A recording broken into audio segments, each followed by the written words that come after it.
Welcome to the 13th video in an introductory series about political science in easy or simplified English. I'm MORKSENSEI and welcome back to my channel. For the full list of videos, check the description box. A lot of vocabulary builds up from previous videos, so I do recommend watching in order. The topic of this video is globalization. Globalization refers to the increased movement of people, information, and goods that has resulted from quick improvements in technology. It's a process that is changing states' relationships with each other and the relationship between states and their societies.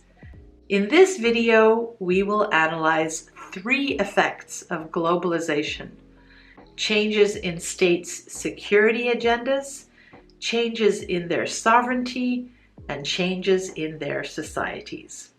Let's go!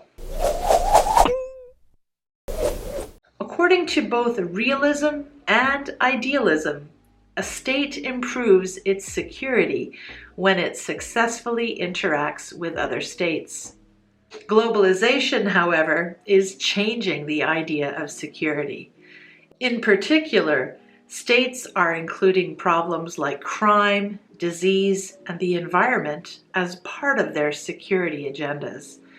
Crime is a worry because criminal organizations are using the process of globalization to move money, drugs, and weapons around the world. Disease is a problem because the movement of people spreads diseases more quickly between countries. The environment is also on many states' security agendas because damage to the global environment affects all people's access to food, clean water, and clean air. All 3 of these worries create a collective action problem for states. In other words, it is in states' interest to work together to solve them. The idea of sovereignty is also changing because of globalization. Because of changes to their security agendas, states have relied more on international laws and organizations to help them solve their collective action problems. That is, the problems created by globalization go beyond any one state's territory, and the state does not have a long enough reach to solve all its problems.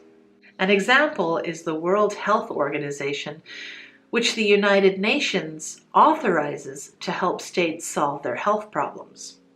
Globalization also changes societies, which changes the relationship between those societies and states. Perhaps the biggest change to societies is people's identities. Of course, you can have several identities at one time. You might be a young man or woman and a college student and a K-pop fan and a part-time worker and someone from Japan. Because of globalization, some identities are becoming more important than others. For example, people might think less about their political identity as a member of a country and more about a cultural identity that is international, like being a music or sports fan.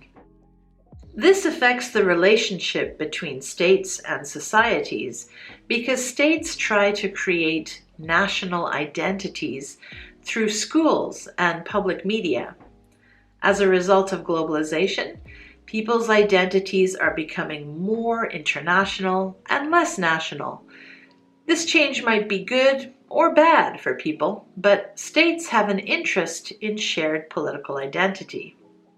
Because technology is improving so quickly, people, information, and goods are moving more than ever. This process, globalization, is affecting states and their societies. In addition to their worries about each other, states have added international crime, disease, and environmental damage to their security agendas. As a result, states are giving up some of their sovereignty in order to solve these problems together. Finally, the relationship between states and their societies is changing because the movement of people, information, and goods is changing people's identities. Okay, lovely language learners, we are at the end of the video and at the end of the segment on international relations. The next few videos will be about political economy. I hope to see you then. MORKSENSEI, signing out. Mwah.